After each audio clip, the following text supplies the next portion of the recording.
Good evening all of you. Welcome to the test वाला academy. आज हम आपकी मैपिंग की शुरुआत करेंगे अफ्रीकन कॉन्टिनेंट से। ठीक है, पिछले एक वीडियो में ऑलरेडी मैंने एक पॉलिटिकल मैपिंग का वीडियो बनाया हुआ है, आप चाहें तो उसको जाकर देख सकते हैं। चलिए स्टार्ट करते हैं। तो let's start from Africa. Mapping को समझने के पहले हमें पहले कुछ टर्म्स की जानकारी होनी ज़रूरी है। जैसे कि एक टर्म होता है बे, या हिंदी में उसे कहते हैं खाड़ी। तो बे एक वाटर बॉडी होती है जो surrounded by land on 3 sides with a wide mouth open in the ocean. ये देखिए, जैसे कि आप समझो, जैसे हमने बंगाल की खाड़ी सुना है ना, ये देखिए। ठीक है, हम यहाँ पढ़ते हैं ना बे ऑफ बंगाल, यहाँ पढ़ते हैं बे ऑफ बंगाल। अब ये क्या है, इस तरफ से भी कंट्री आपकी, ये कोई वाटर बॉडी आप समझो, ये कोई वाटर बॉडी है, और ये 3 तरफ से इधर ये लैंड से घिरी हुई है, 1 2 3, और इसका जो मुहाना है ये बहुत बड़े ओशन में जाकर मिलेगा। दूसरा टर्म है यहाँ पे गल्फ। गल्फ को हिंदी में शायद खाड़ी ही कहते हैं, पर गल्फ जो है एक लार्जर वाटर बॉडी है, जैसे कि गल्फ ऑफ मन्नार आप एग्जाम्पल दे सकते हो। गल्फ ऑफ मन्नार है श्रीलंका और इंडिया को जोड़ता हुआ एक खाई है बहुत बड़ी, श्रीलंका और इंडिया के बीच में, गल्फ ऑफ मन्नार। ठीक है, चलिए फिर एक और टर्म होता है यहाँ पे स्ट्रेट। स्ट्रेट को कहते हैं संधि, और स्ट्रेट जो है वो होती है जल संधि, और इस्थुमस होती है आपकी थल संधि। तो एक narrow water body that connects 2 large water bodies. ठीक है, जैसे कि आप ये समझो कि यहाँ पर एक समुद्र है और यहाँ एक समुद्र है। अब इसको कनेक्ट करने के लिए ये छोटी सी एक नदी समझो, झील समझो, है ना, नहर समझो, ये छोटी सी वाटर बॉडी होती है, narrow water body that connects 2 large water bodies. समझ में? चलिए, जैसे कि strait of Gibraltar connects Atlantic Ocean to Mediterranean Ocean, और strait of Bab al Mandeb connects Red Sea to Indian Ocean. Isthmus होती है नैरो स्ट्रिप ऑफ लैंड, ये थल संधि है। ठीक है, ये 2 बड़े बड़े लार्ज लैंड मासेस को कनेक्ट करती है, बड़े बड़े जो थल हैं। ये देखिए, जैसे कि ये एक हो गया कॉन्टिनेंट, एक ये जमीन का हिस्सा हो गया। हम ऐसे बिल्कुल एक छोटे से एग्जाम्पल से समझते हैं, और ये छोटा सा एक लैंड का हिस्सा है जो बहुत बड़े बड़े लैंड बॉडीज को कनेक्ट कर रहा है, जैसे कि Panama connects North America to South America, और isthmus of Suez connects Africa to Asia. ये देखिए, ये यहाँ पर ये पनामा कनेक्ट कर रहा है नॉर्थ अमेरिका को साउथ अमेरिका से, और ये स्विस कनेक्ट कर रहा है अफ्रीका को, ये यहाँ एशिया से। ठीक है, चलिए एक जानकारी और हम इसमें ले लेते हैं। पीएनसी के बारे में इन्होंने लिखा हुआ है, largest lake in the world because but called sea. देखिए, सी का मतलब होता है समुद्र या सागर। इस झील को समुद्र क्यों बोला जाता है या कैस्पियन सागर क्यों बोला जाता है? क्योंकि समुद्र का पानी क्या होता है, खारा होता है, और उतना ही खारा पानी कैस्पियन सी का है।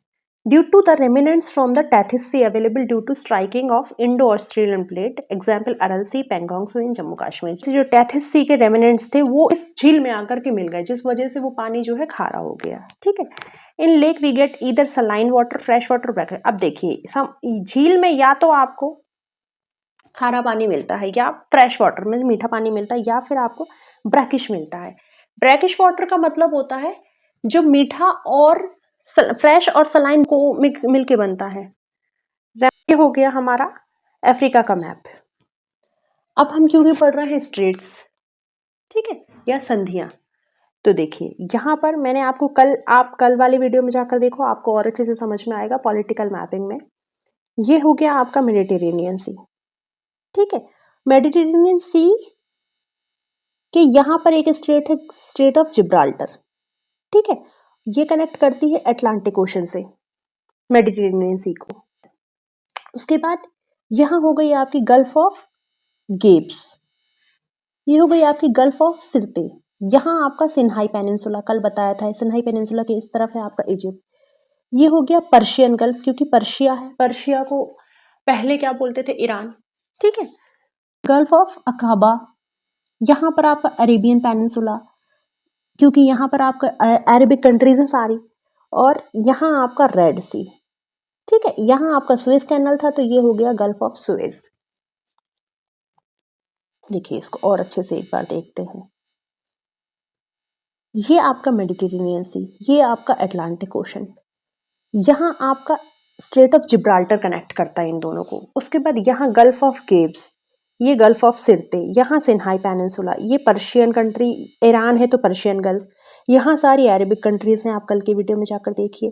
तो यहाँ हो गया रेड सी, और यहाँ क्योंकि सुएज कैनाल थी तो यहाँ हो गया गल्फ ऑफ सुएज, सुएज की खाड़ी। यहाँ हो गया गल्फ ऑफ अकाबा, ये है बब अल मांदेब, ये हमेशा पूछी जाती है, एमपीपीएससी में कई बार पूछी गई है। ठीक, ये आपका इंडियन ओशन। उसके बाद Gulf of Aqaba lies between Sinai peninsula and Arabian peninsula. ठीक है, गल्फ ऑफ अकाबा किसको कनेक्ट कर रही है? आपकी सिन्हाई पेनिनसुला को और आपकी अरेबियन पेनिनसुला को। उसके बाद यहां आपको याद रखना है गिब्स, ये 4 कोस्ट हैं।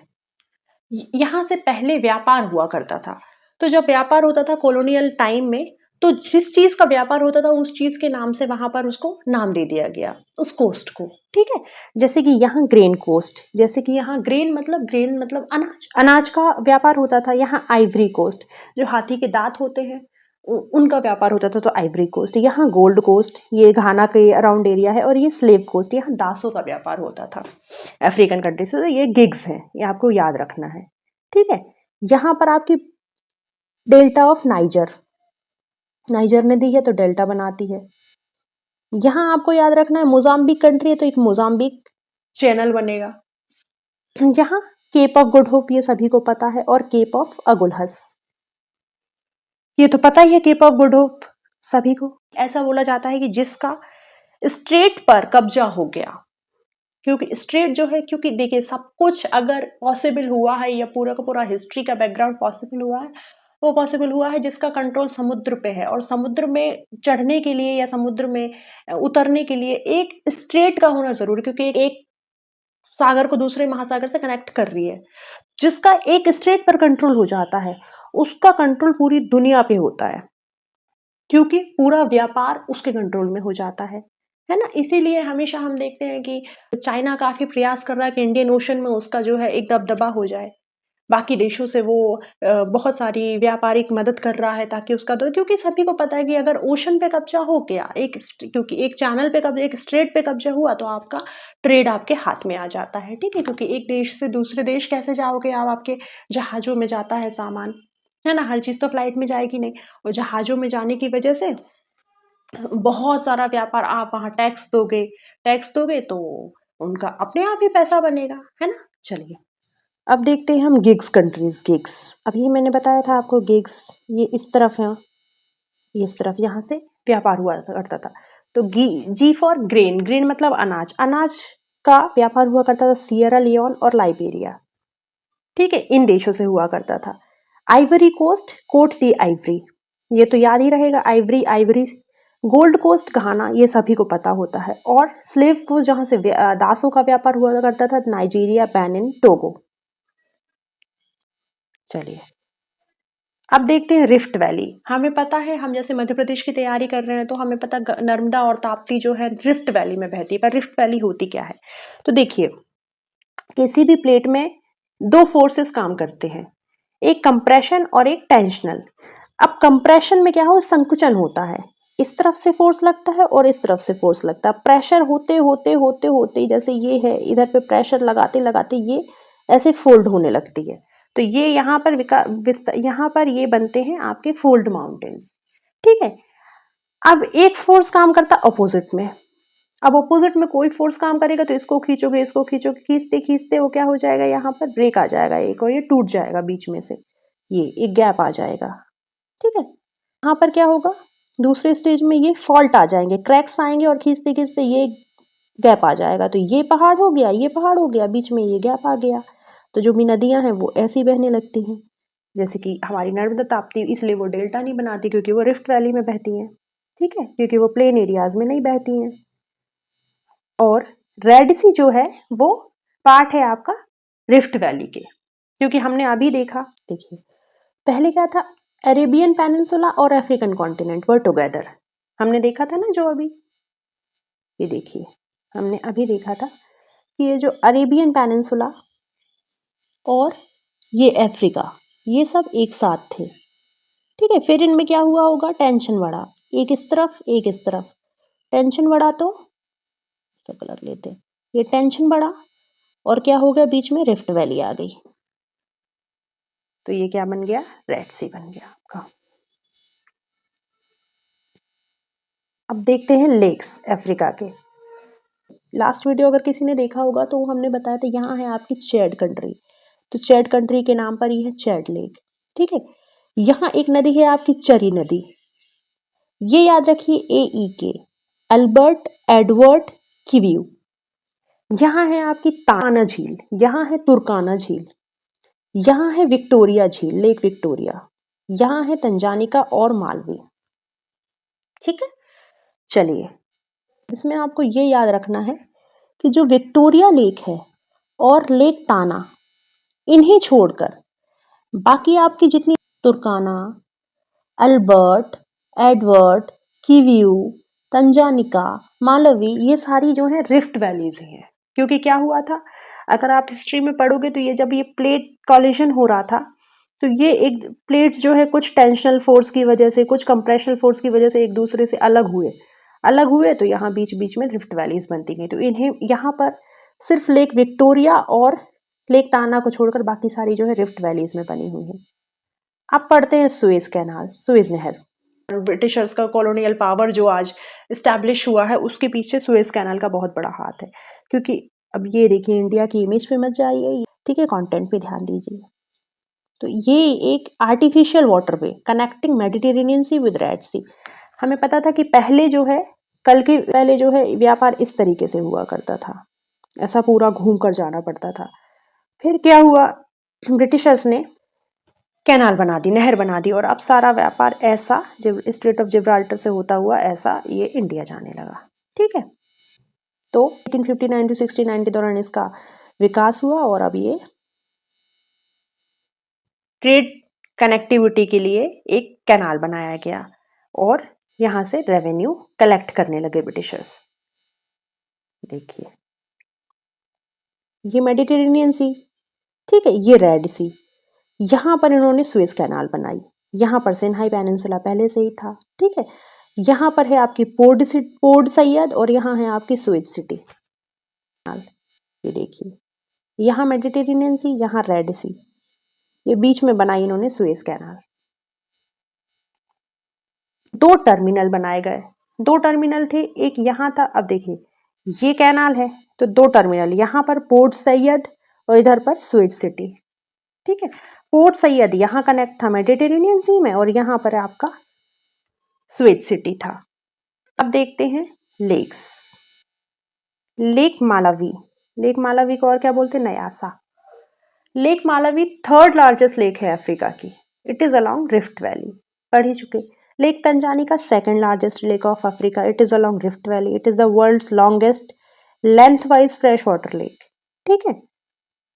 लेंथ वाइज अगर हम बात करें लंबाई में सबसे बड़ी नदी फ्रेश वाटर लेक है आपकी लेक तंजानिका, जबकि सबसे बड़ी मीठे पानी की झील जो है वो सुपीरियर है, लेक सुपीरियर नॉर्थ अमेरिका में, ठीक है।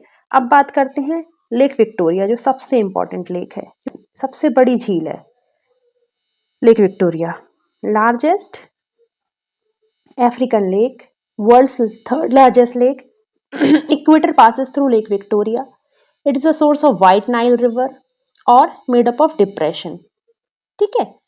डिप्रेशन कैसा कि यहाँ पर ये एक डिप्रेशन वाला पॉइंट हुआ, यहाँ पर वाटर स्टोर हुआ और सी फॉर्म हुआ, ठीक है। लेक ताना सोर्स ऑफ ब्लू नाइल। नील नदी की दो अलग अलग ब्रांचेस हैं, एक होती है व्हाइट नील, इंग्लिश में नाइल प्रोनाउंस करते हैं, तो एक होता है व्हाइट नाइल, एक होता है ब्लू नाइल। तो व्हाइट नाइल है वो लेक विक्टोरिया से निकलती है, लेक ताना से आपकी ब्लू नाइल निकलती है। चलिए अब lake Chad, lake of inland drainage, ठीक है। 4 कंट्रीज लेक चैड से बाउंड्री बनाती हैं, नाइजर, नाइजीरिया, चैड और कैमरून, ठीक है, चरी नदी इसमें आकर के मिल जाती है। लेक करीबा, ये तो मैन मेड लेक है, इंसानों के द्वारा बनाई हुई। ठीक है, ये देखिए, ये लेक असल, ये जाम्बेजी, और ये इन मानवों ने अपनी अपनी ज़रूरतों के हिसाब से करीबा झील को बनाया। लेक असल अफ्रीकाज लोएस्ट पॉइंट, ये लेक असल जो है अफ्रीका के सबसे निचले पॉइंट में। बातें हैं नदियों पर, ये सबसे इंपॉर्टेंट नदी है नील, सबसे बड़ी नदी है। ठीक है, ये आर्क्यूट शेप का डेल्टा बनाती है। आर्क्यूट मतलब धनुषाकार ऐसा। ठीक है, यहाँ व्हाइट नाइल, यहाँ ब्लू नाइल। व्हाइट नाइल ये लेक विक्टोरिया से होती हुई, और ये ब्लू नाइल ये मिलती हैं कहाँ, खार्तूम नाम की एक जगह में, सूडान में एक जगह है खार्तूम। ठीक है, और वहां पर से स्टार्ट होती है नील नदी। हमारी गंगा नदी भी आर्क्यूट शेप का डेल्टा बनाती है। ठीक है, चलिए ये देखिए, ये नदी आ रही है, ये डिस्ट्रीब्यूटरीज हैं। एक होती है आपकी ट्रिब्यूटरी में क्या होता है, ये नदी आकर के इसी में मिलती है और इसका मुहाना बड़ा करती है। बट यहाँ पर क्या है, एक ऑलरेडी एक बड़ी नदी जा रही है और ये अलग अलग नदियों में टूट जाती है। ठीक है, तो ये डिस्ट्रीब्यूटरीज हुई और ये अलग अलग जा करके आर्क्यूट शेप का डेल्टा बनाती है। White Nile called white because of clay. अब व्हाइट नाइल क्यों बोलते हैं, क्योंकि उसमें इतने ज़्यादा आपकी मिट्टी के सेडिमेंट्स हैं, मिट्टी बहुत ज़्यादा है, जिसकी वजह से वो सिल्वर और ग्रे कलर में रिफ्लेक्ट होती है, जो मिट्टी के कण हैं। तो सिल्वर और ग्रे कलर मिलके व्हाइट जैसा, इसलिए उसको व्हाइट नाइल बोलते हैं। ब्लू नाइल कहते हैं क्योंकि इतना ज़्यादा इरोजन हो गया है इथियोपियन आइलैंड में, कि इरोजन की वजह से मॉनसून के दौरान वो ब्राउन कलर का शेड देती है, जैसे कि मिट्टी जमी हो। तो मिट्टी जम जाती है और फिर आपका उसका इरोजन होता है। तो इरोजन जब होगा तो वो कैसा पानी दिखेगा, एकदम ब्राउन जैसा पानी दिखता है, ब्राउन। कितनी स्ट्रेंज बात है ना, कि नाम ब्लू है बट नाम वो कलर जो है वो ब्राउन दिखता है। दूसरी नदी पे आते हैं हम, कॉन्गो। ठीक, या जायरे, दुनिया की सबसे गहरी नदी है। कभी कहीं तो इसकी 220 मीटर तक गहराई चली जाती है। इक्वेटर को ये दो भागों में काटती है, यहाँ से स्टार्ट होगी, फिर यहाँ, ऐसे दो भागों में 2 बार ये काट देती है। Second largest river of Africa, ये देखिए ऐसे स्टार्ट हुई, ये माता दी से निकली, ये एक बार काटा और ये 2 बार काटा। अब थर्ड है नाइजर नदी। अब नाइजर नदी जो है गुएना हाईलैंड से, ये गुएना पहाड़ी ऐसा समझो, ऐसे हाईलैंड है एक थोड़ा सा पहाड़ी टाइप की छोटी, वहां से निकल के third largest river of Africa, Port Harcourt of Nigeria is located in Niger Delta. चलिए जाम्बेजी पे आते हैं। जाम्बेजी जो है कटंगा प्लेटो से निकलती है, उसके बाद फिर होजाम्बिक चैनल में बहती है, और लार्जेस्ट मैनमेड लेक जिसको क्या बोलते हैं, करीबा लेक दुनिया की सबसे बड़ी मैनमेड या मानव द्वारा बनाई हुई झील है। वो किस नदी पर है, जाम्बेजी नदी पर ही है। ठीक है, यहाँ है जाम्बेजी। और विक्टोरिया वाटरफॉल। ठीक है, विक्टोरिया वाटरफॉल के बारे में सबने सुना है, जाम्बेजी नदी उसका सोर्स है। उसके बाद फिर बहुत ही खूबसूरत विक्टोरिया वाटरफॉल। अब देखते हैं हम, ये देखिए, अब देखते हैं लिम्पोपो। लिम्पोपो जो है, हमें पता है कि अफ्रीका से 3 रेखाएं निकलती हैं, Tropic of Cancer, Tropic of Capricorn और इक्वेटर। अब लिम्पोपो यहाँ से निकल रही है, तो लिम्पोपो ये निकलती हुई ये 2 बार काट देती है ट्रॉपिक ऑफ कैप्रिकॉर्न को, मकर रेखा को। ठीक है, अब ऑरेंज रिवर निकलती है आपके ड्रकेंसबर्ग पहाड़ी से, ड्रकेंसबर्ग पहाड़ है वहां से, और इंपॉर्टेंट ट्रिब्यूटरी है इसकी वाल नदी। ठीक है, एक तस्वीर देखते हैं। अब आते हैं डेजर्ट पे। डेजर्ट मरुस्थल, 5 प्रकार के डेजर्ट्स होते हैं दुनिया में। एक तो होते हैं जो रॉक्स से बने होते हैं, जहां पर रॉक्स हैं, चट्टानी मैदान, उन्हें कहते हैं रॉकी डेजर्ट, जैसे, या फिर उसे कहते हैं हमाद। ठीक है, दूसरा होता है रेग डेजर्ट। रेग डेजर्ट जो होता है पथरीला होता है। ये देखिए, ये तो हो गए रॉक्स, चट्टान, और स्टोन हो गए थोड़े से पथरीले। ठीक है, चलिए अर्ग डेजर्ट कहते हैं सैंडी डेजर्ट को, जहां पर रेतीला मैदान होता है, जैसे कि हम देखें हमारे यहाँ काफी राजस्थान एरिया साइड है ना, रेतीला मैदान।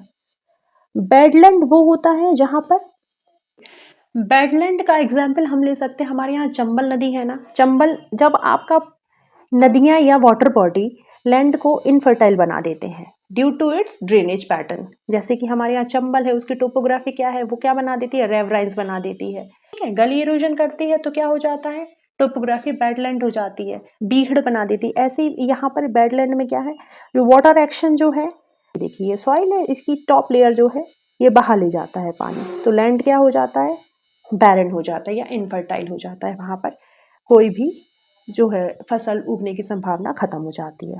जैसे कि पेंटेड डिजर्ट ऑफ एरिजोना और चंबल रेवराइन। और माउंटेन डिजर्ट जो है, जो माउंटेन्स पर होता है, हिली एरियाज, जहाँ पर वेजिटेशन की संभावना बिल्कुल ही नहीं है, पहाड़ी मरुस्थल। अब अफ्रीका के डेजर्ट्स पर आते हैं। ये देखिए इस तरफ जितना एरिया है ये है आपका सहारा डेजर्ट। ये लीबिया कंट्री है तो लीबियन डेजर्ट, यहाँ नामीबियन डेजर्ट। इसके बाद यहाँ कालाहारी डेजर्ट, यहाँ नामीब डेजर्ट। नामीब और नामीबिया कंफ्यूज मत होना। सहारा डेजर्ट पे आते हैं। सहारा डेजर्ट दुनिया का तीसरा सबसे बड़ा डेजर्ट है। ठीक है, 5 डिग्री नॉर्थ से 30 डिग्री नॉर्थ में ये सिचुएटेड है। दुनिया का सबसे बड़ा डेजर्ट है अंटार्कटिका और आर्कटिक। ठीक है, ये दोनों ही क्या है, कौन से डेजर्ट है, ये बर्फीले डेजर्ट है, अंटार्कटिका और आर्कटिक ओशन। ठीक है, दुनिया का सबसे बड़ा हॉट डेजर्ट भी यही है। सबसे गर्म मरुस्थल सहारा डेजर्ट है। हमाद, अर्क and mountain desert also. Sahara desert हमाद भी है, अर्क भी है और माउंटेन डेजर्ट भी। चलिए उसके बाद आते हैं लिबियन डेजर्ट। लिबियन डेजर्ट कैसा है, स्टोनी डेजर्ट है, पथरीला डेजर्ट है। नूबियन डेजर्ट जो है, नूबियन डेजर्ट लाई करता है नाइल और रेड सी के बीच में। This arid region mainly rocks and sand dunes also contain many wadis. देखिए वादी आपने बहुत बार सुना है ना, ये सुंदर सी वादियाँ, ये इस तरीके की उर्दू में काफ़ी शायरियों में ये यूज़ होता है, किसी चीज़ को बहुत रोमांटिसाइज करते हैं। तो ये अरबिक टर्म है। नदी जो है जब सूख जाती है तो वो सूखी नदी के एरिया को वादी बोला जाता है। जहाँ पर जब हैवी रेन होगी या बहुत भारी मात्रा में बरसात होगी तभी वहाँ पर पानी आएगा, उस एरिया को बोला जाता है वादी। तो बहुत सारी वादियाँ नूबियन डेजर्ट में उपस्थित हैं। ठीक है, और नूबियन डेजर्ट किस किस नदी की, अब देखिए ये देखो, ये नदी है नाइल और ये हो गया सी। ठीक है, नाइल और इसके बीच में जो एरिया आता है ये है नूबियन डेजर्ट। कितनी अचंभव की बात है ना कि यहाँ भी पानी यहाँ भी पानी, फिर भी इधर जो है डेजर्ट है, कोई फसलों की संभावना नहीं है। कालाहारी डेजर्ट सबने पढ़ा है, सेमी एरिड डेजर्ट है। कालाहारी बुशमैन ट्राइब यहाँ की बहुत फेमस है। बहुत सारी एरिया का नाम ट्राइब्स के ऊपर पड़ा हुआ है। ठीक है, जैसे कि कालाहारी ट्राइब जो है। नामीब डेजर्ट जो है एक कोस्टल डेजर्ट है अफ्रीका में, ये इस तरफ, और नामीबिया, अंगोला और साउथ अफ्रीका कंट्रीज इसमें कवर होते हैं या इस एरिया में आते हैं। अब देख लेते हैं हम माउंटेन्स अफ्रीका के।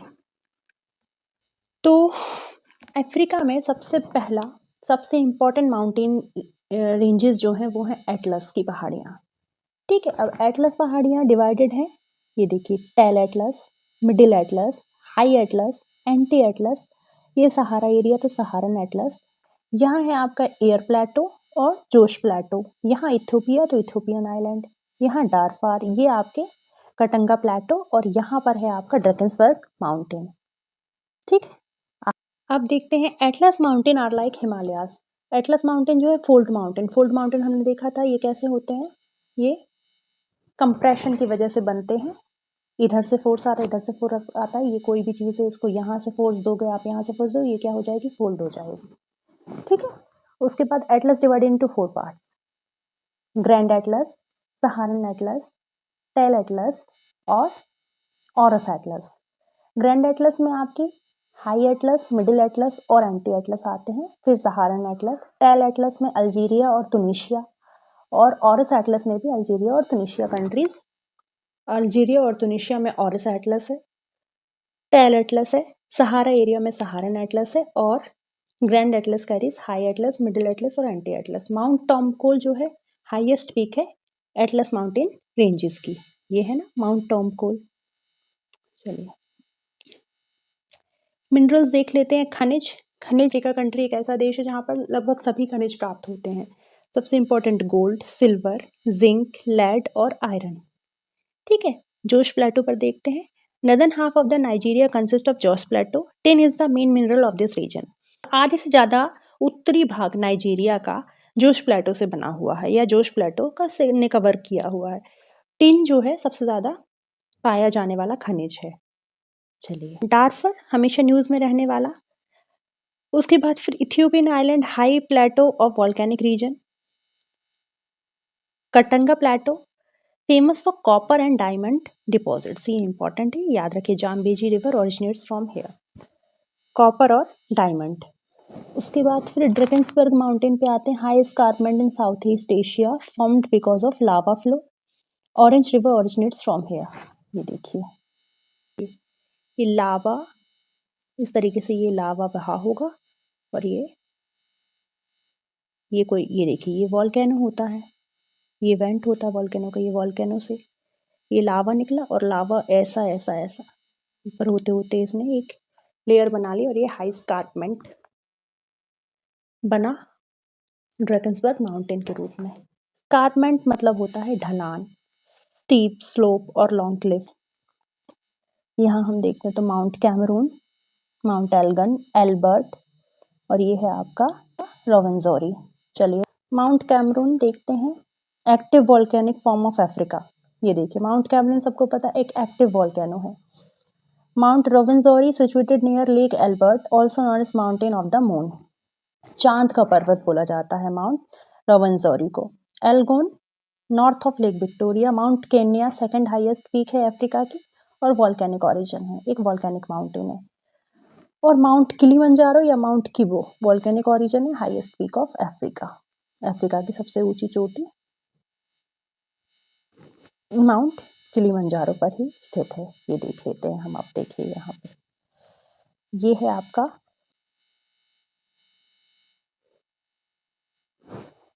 ये देखिए, ये है आपका मिडिल एटलस, ये हाई एटलस, ये सहारन एटलस, ठीक है। और देखते हैं ये है एंटी एटलस, ठीक है। अब देखते हैं ये है आपका एयर प्लेटो, ये है आपका डार्फर माउंटेन, ठीक है।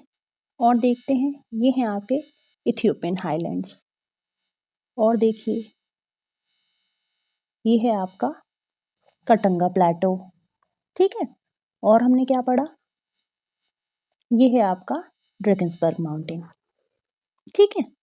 अब पॉलिटिकल मैपिंग देखते हैं कि मिडिल एटलस वाला एरिया जो है, ये देखिए, ये वेस्टर्न सहारा, ये मोरक्को, ये पूरा एरिया एटलस पहाड़ियों से कवर करता है। ये इथियोपिया, तो इथियोपियन पहाड़ियाँ हैं यहाँ। साउथ अफ्रीकन कंट्री के यहाँ पर पड़ता है आपका ड्रैगन्सबर्ग माउंटेन। इथियोपिया में इथियोपियन हाईलैंड्स, केन्या में आपको मिलेगा माउंट केन्या। यहाँ डेमोक्रेटिक रिपब्लिक ऑफ कॉन्गो में मिलेगा आपको कटिंगा प्लेटो, ठीक है। इंडिया में मिलेगा आपको डार्फर। यहाँ तंजानिया और केन्या के यहाँ मिलेगा आपको माउंट किलिमंजारो। चलिए, तो ये हुआ आपका African continent complete. Thanks for watching.